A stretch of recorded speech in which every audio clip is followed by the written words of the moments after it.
Our model is basically bundling industrial excellence and vertical integration of software to build a better product. And when we thought about that, one of our investors, I thought they had such a great thesis on, they kind of talked about a formula for startup success being find a very large and highly fragmented industry with low net promoter score, meaning unhappy customers, and vertically integrate an end-to-end solution to simplify the value to the end customer.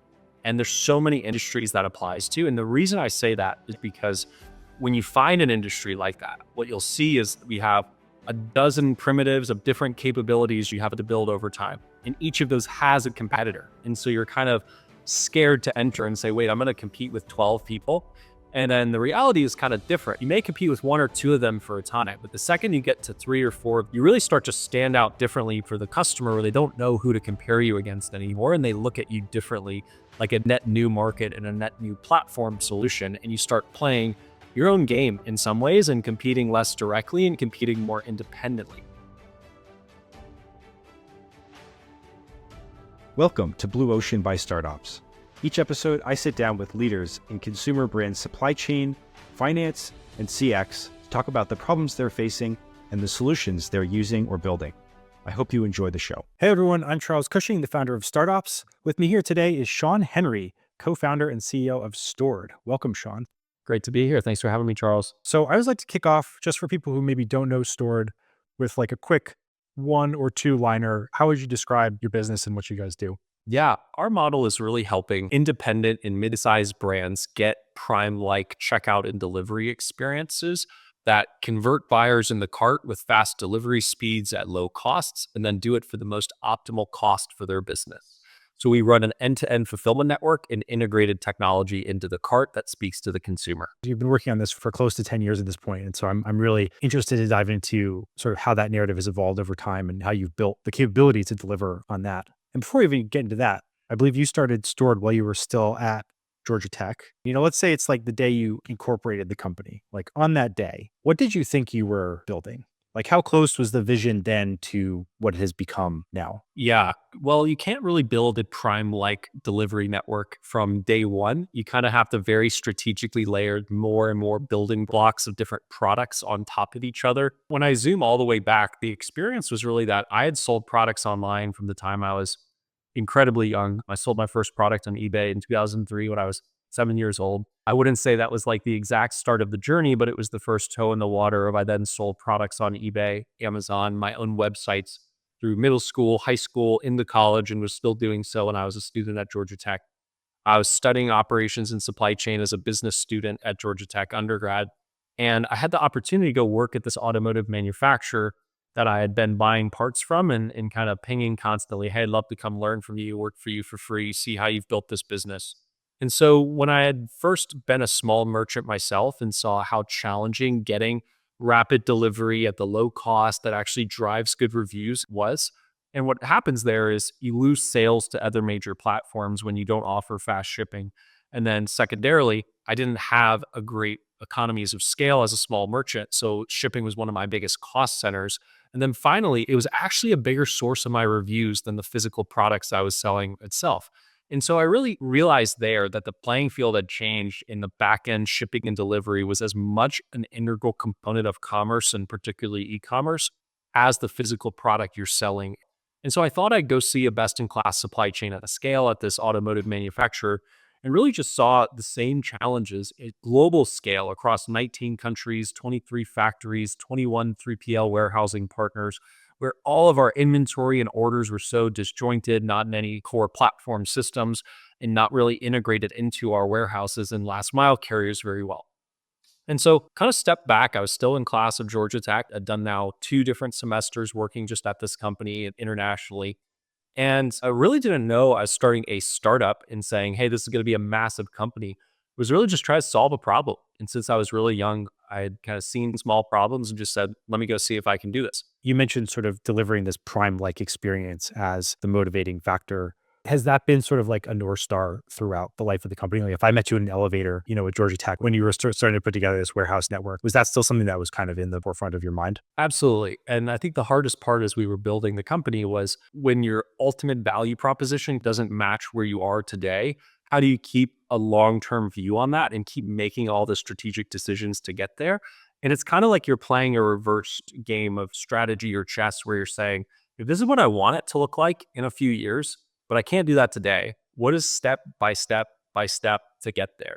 And you have to always keep an eye on actually getting there, because if you get too focused on where you are today, you can start to deviate. You can start to go to tangents of what your business is today. You can start to take customers that aren't a fit for you long term, and all these other things. That was an incredibly hard decision process to really methodically stack our different offerings and products to get the business where it is.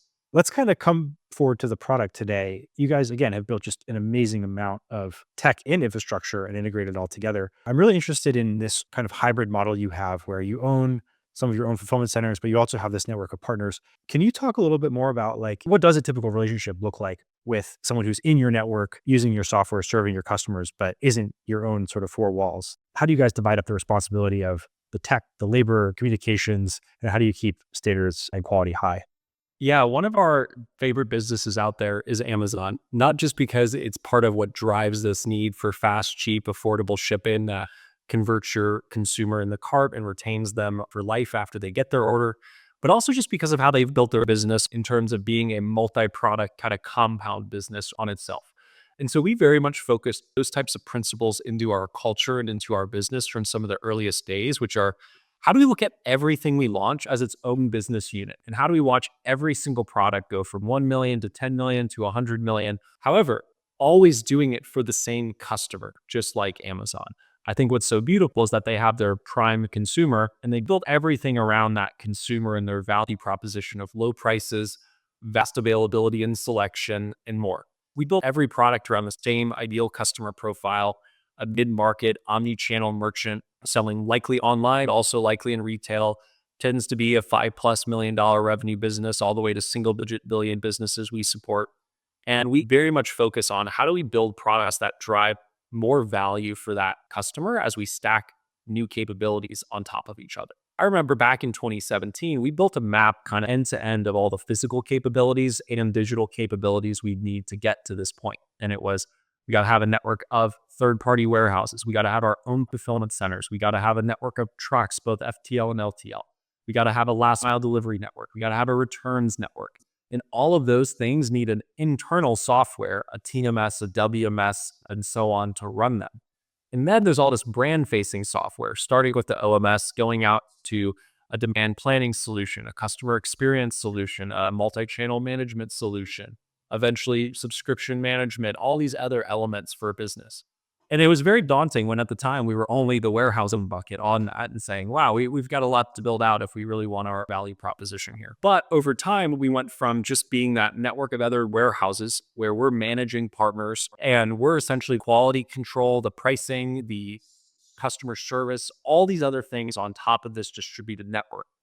And what we're building software wise is the order management software to integrate into many disparate WMSs and normalize data and order flows back so that store can manage this distributed network of, at the time, hundreds of partners. We got our network up to 1,200 partners. Over time, we then realized, wait a second, we actually don't want to just manage them in this long tail network and at an overlay layer of the OMS. We want to really be able to help them run their facility more efficiently. We want to be able to get to best in class quality in each of them. And that's going to take opening our own fulfillment centers so that we're trusted both by customers and our partner facilities, that we know best in class operations, best in class industrial engineering. We know how to pick and pack a box as good as anybody out there. And so we started opening our own fulfillment centers and thereby also building our own warehouse management software into those locations. And that deep integration of our OMS and WMS and that vertical integration and that hands-on experience let us get so good at fulfillment that our partner network trusted us more and more when we're giving them advice about, here's how to meet our throughput, here's how to lay out your facility, here's the WMS you should leverage. And so what happened over time is we now got to a network of over 10 stored fulfillment centers we operate ourselves. But we also took that network from hundreds to 1,000 plus partner locations down to a tighter network of about 80 partners today, where we just are so deeply embedded with those partners on our WMS, on how they laid out their facility. We have regional operation and quality control managers that go into those facilities all the time. We have real dense volume in each of them. We've really bifurcated what type of volume goes into different parts of the network to ensure everyone's playing to their strength. So where today the network operates immense quality, immense throughput, and at a very low cost across it for customers. But I think it all comes down to you can build the most vast network out there, and you have to ask yourself, does that degrade quality versus a more thoughtful third party network where you have deeper relationships, deeply embedded software, a real density in their buildings? We have partners in that network who have opened new buildings just for stored on their capital and their risk based on the volume we have with them in their existing buildings. One of the big value props for stored is integration, right? Everything talks to each other, everything works seamlessly. That makes sense, is like why you would use your solution over someone else. On the flip side, that is a huge amount of product to maintain. And when you have a competitive market where potentially hundreds of other companies are trying to build, similar solutions, doing their own innovation, et cetera, like inevitably products end up being different and have different strengths and weaknesses. So what is your product philosophy? When you say, hey, we know there are OMSs on the market, but we're going to build our own for our customers, how do you find that sweet spot of like, this is going to be better for our customers than the alternative? And how do you think about quality in the face of a lot of competition for the same thing? Yeah, I think it takes figuring out very deeply where your kind of secret sauce and most value proposition for brands ultimately is, and going so deep on that product before you get into all these ancillary capabilities. Our pitch is in our model is basically bundling industrial excellence and vertical integration of software to build a better product. And when we thought about that, one of our investors, I thought they had such a great thesis on, they kind of talked about a formula for startup success being find a very large and highly fragmented industry with low net promoter score, meaning unhappy customers, and vertically integrate an end-to-end solution to simplify the value to the end customer. And there's so many industries that applies to. And the reason I say that is because when you find an industry like that, what you'll see is we have a dozen primitives of different capabilities you have to build over time. And each of those has a competitor. And so you're kind of scared to enter and say, wait, I'm going to compete with 12 people. And then the reality is kind of different. You may compete with one or two of them for a time, but the second you get to three or four, you really start to stand out differently for the customer where they don't know who to compare you against anymore. And they look at you differently, like a net new market and a net new platform solution. And you start playing your own game in some ways and competing less directly and competing more independently. We very much focused on the fulfillment, the last mile, the OMS, and the associated WMS that runs those buildings and decides that last mile shipment. Those two physical pieces, fulfillment last mile, and those two tech pieces, WMS, OMS, we have to be best in class, best in the world, and we have to figure out exactly how we're going to get the fastest shipping, lowest cost, and best technology to our brand. The way we think about it internally is almost like startups within a startup, where we try to assign as few resources and as few dollars as possible to, okay, go after CX. And you don't actually have to build the best product in the market day one. You have to kind of tie and get the light feature parity with the preferred system in the market. But because you are integrated to the core platform and you can likely offer it lower cost because you have all these other economics from the customer, you will win. And then start that momentum with that new product in your existing customers. Then start to build out more and more differentiated features in it as you get to real demand and real scale with that new incremental product. And then ask yourself, could I and should I actually sell this even to separate customers, not just my core full stack integrated customer? Find your core value engine and build the most advanced and differentiated capabilities in it for multiple years. Then think through what are the kind of data you have and kind of right to win you have to ancillary products, and be just so rapid, frankly, frugal and customer iterative to what is the smallest, lightest weight version of each of those I can build. And frankly, either double down in it when you see success or kill it and step back and say, maybe that was the wrong thing for us to enter. What you're describing is like the holy grail of logistics, right? It's like all the information in one place. Lots of people have tried to do this, most have failed. Beyond just sort of like the iterative mentality, is there anything that you attribute to your success in being able to pull this off versus others who have tried different ways? I think it's really just a focus on the strategy and the customer value above all, and being willing to iterate and change the approach, but being really strategic at every step in the way as to, is this actually adding to the long-term value proposition we want to achieve? And I think that there's been a mix of errors made by others in the space where they wanted to just be an asset light network. And so they were never able to really build an advantage in WMS because they didn't have buildings to build a WMS in and run it themselves. They weren't able to industrial engineer better, faster, cheaper processes to pick and pack those orders. And so I'd say a lot of the market reacted fairly confused when stores started opening our first fulfillment centers ourselves when we had only been a network of partner facilities. Our customers loved it. Our competitors were confused and hated it. But it ultimately enabled us, while a different use of capital or costs to open those, it enabled us to build a strategic advantage of having those firsthand to build a WMS and build the most advanced pick and pack and ship processes. And so that constant focus on the customer value proposition, that customer obsession, the kind of ignoring the noise and doing the hard things, it'd be way easier to have been the platform. And there's many out there, I won't name them, that was, no, we're only going to be a network of other people's warehouses. We don't have to open warehouses ourselves. And what's happened is a lot of those have faltered, either declined or stagnated over the last few years because they haven't been able to keep up with the cost advantages of running some of your own network. They haven't been able to keep up with the technology advantages of building your own software in your own operation firsthand. And so I think it's really just the willingness to do the hard things while also the willingness to not do the easy things. And what I mean by that is you also saw some players in and around supply chain get distracted by very low calorie revenue over the last decade in terms of, you could broker as many trucks or as many ships as you want. But at the end of the day, how much value proposition are you building into that? While it's nice, chunky revenue, do you really have preemptive margin? Do you really have a right to build software? Or do customers just view you as capacity? In this core e-commerce fulfillment last mile returns network, we're not just capacity. We're typically signing 3 to 5 year deep partnerships with these brands. We're doing 90 to 100% of all their shipments. These are deep platform and business partnerships with some of today's leading brands, the Athletic Greens, Seeds, Natives, Tulas, Proactives, Alex Sonati's, many market leaders and fast growing brands of today. And so I think the willingness to do the hard and the willingness to also stay away from the easy kept us focused over time and enable us to get to the point we are. In the last couple of years, you guys have started getting into some M&A. And I'm just curious, like, what was the impetus behind that decision? And then just from your perspective, as someone not coming from a finance background, even necessarily, like buying another company and opening up the closet and trying to see if there are skeletons in there feels like it would be daunting. So just curious how it's been for you as well as a founder trying to like take someone else's business and make it a part of your own. Yeah, it comes back to our view of, and this sounds selfish or egotistical, but I think it's more our model. You have to think really big to be this Amazon-like network. And so we think about our product suite, when we think about acquisitions, et cetera.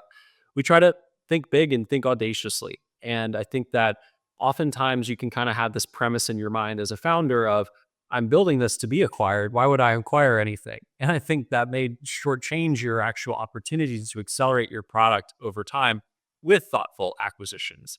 And so for us, our model is basically, we want to have the most organic, beautiful, top to bottom, end to end tech stack as possible. So we've built all of our technology in-house.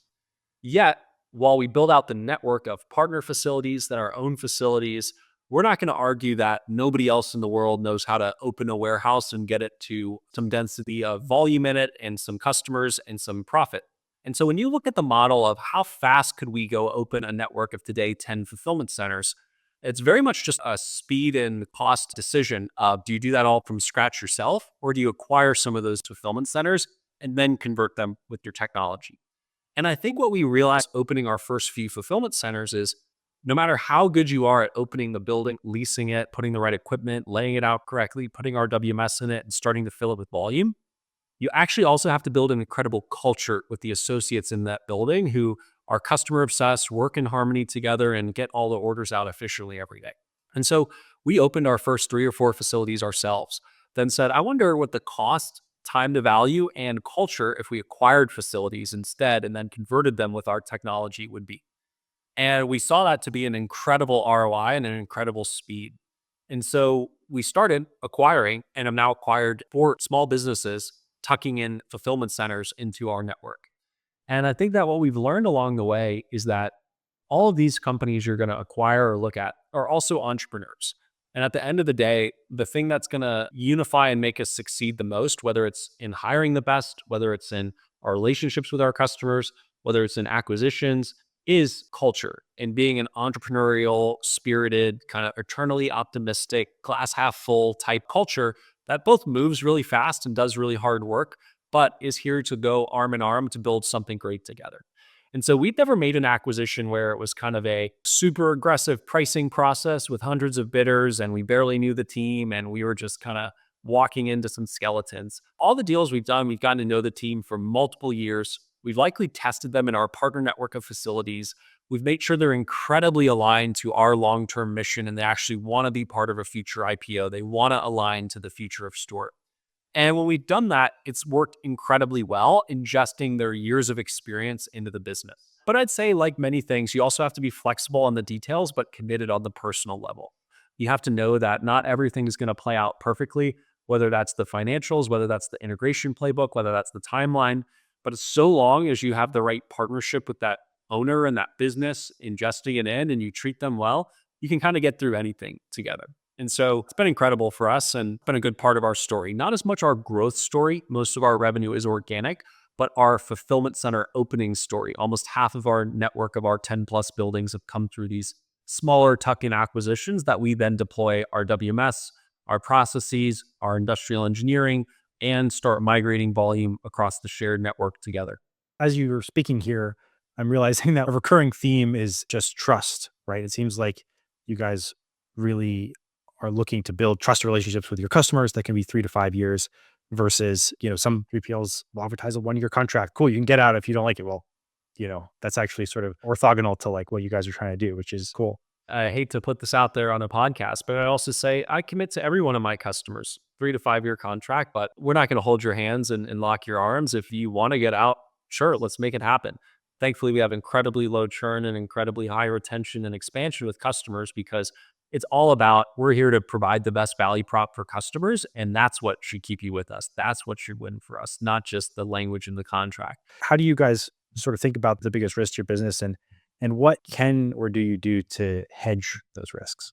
Yeah, our biggest risk is really part of what we've talked about this whole time, which is execution risk. We've spread ourselves. We provide a lot of products and a lot of value to customers, and keeping the eye on the ball of each one of those and then all the most advanced into capability is always where we spend the most time, just making sure that we're executing world class and as the best operators we can. So I think execution risk is our internal controllable risk, but always the biggest. Thankfully, we have that one very much under lock and wraps, and it's gone very well. I think the next two would be external trends, and that's either mass changes in and around things like parcel and carrier networks, but that affects the whole industry. And how can we really outstep and change what's happening and give our customers outsized value, outsized savings as all those changes go on? The last would really be consumer volumes. And as a macro economy is soft or very, very aggressive, how do we ensure stability for our customers? And so when I look across those, we can control the internal risk of execution.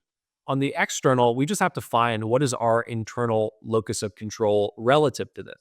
So on the carrier changes, it might be just our business model where we offer our customers stored parcel, dozens of aggregated carriers, hundreds of millions of parcel, spend scale to get very big discounts for them. So as changes occur, we can mitigate them and give them outsized savings relative to the impact to the rest of the market. In volumes, that's where we very much focused on building the top to bottom software suite to match our fulfillment. Because when you pull all that together, it gives us a value prop to customers of, sure, we're going to do your fulfillment, best in class quality and cheapest. However, with all this technology on top, what the value prop really is converting more customers in your cart, selling on more channels, reducing your cost per order, and getting higher retention and loyalty from your customers, meaning your CAC, your LTV, and your unit economics. And so even in a down market, we're still growing rapidly because we're booking a lot of new customers who are coming over to the platform and saying, help me in this painful time where my orders aren't as strong to grow my orders, do it at a lower cost, and make my customers happier. And so as long as you have a very strong controllable value proposition, you can use that to keep growing through a lot of that external macro. And what excites me at Stored is that we've grown 50+% for many, many years, even in this kind of softer macro. And as things are kind of reigniting and we're seeing more consumer spending this peak season and going into next year, we should only grow even faster as that external trend picks back up. I guess forward looking, what are some of the biggest trends, affecting you and your customers that you guys are keeping your eyes on right now? And what are you most excited about delivering or being able to build going forward? Yeah, I think there's a lot of different trends affecting different businesses, from some of how subscription management is evolving to how things like shipping protection and Shopify rules are evolving to the online to offline changes. We're actually seeing a big resurgence of retail shopping over the last year, where more and more of our brands are pushing into retail and physical operations. We're seeing a lot of them try to mitigate some of these parcel changes going on, and that's where Stored's leaning into the network heavily for them to drive down costs and drive up speed. And we're seeing a lot of them trying to debate the kind of trade-offs for conversion rates and consumer happiness of fast shipping versus free shipping versus carbon effective shipping. And how does that all speak to your consumer? Not everyone wants 1-2 day delivery, and Stored does not force 1-2 day delivery on every brand. We can absolutely do it. However, it's really about crafting that curve for what's right for your customers. And on that, another area we're pushing the boundary is we're helping a lot of new brands do things like same day in town, 2 hour or less delivery with major on demand delivery platforms as part of a Stored last mile network. And so we just continue to kind of push to the cutting edge capabilities. And I think as we look out over the next year, we'll build software and physical operations that help brands with a lot of those items we just mentioned. The last trend I'd say is that we see a lot more brands trying to get even deeper kind of financial and cost visibility tied into their operations, tied into their customer service management and more, and also an area where you continue to invest for them. Well, we're just about out of time. Thank you so much for joining us today, Sean. Thank you for having me. It's been a lot of fun. Yeah, thanks to everyone listening. If you want to learn more about Stored, we will link details in the show notes, and we'll catch you on the next episode. I hope you enjoyed this episode of Blue Ocean. Blue Ocean is produced by StartOps, a growing collection of resources for operations leaders and e-commerce brands. A few of the things we've built include a growing, vendor-free Slack community for operators to ask their most important questions and get answers from trusted peers, a job board that curates jobs from 1,500 modern brands, a media hub that includes this podcast, as well as articles and templates on a variety of operations topics, and a comprehensive directory of the software and services used by our community members. If you want to learn more, head to startops.network. And to keep up with the latest information from StartOps or catch the most recent episodes of Blue Ocean, follow the StartOps page on LinkedIn or subscribe to our newsletter. Thanks for listening and hope to catch you next episode.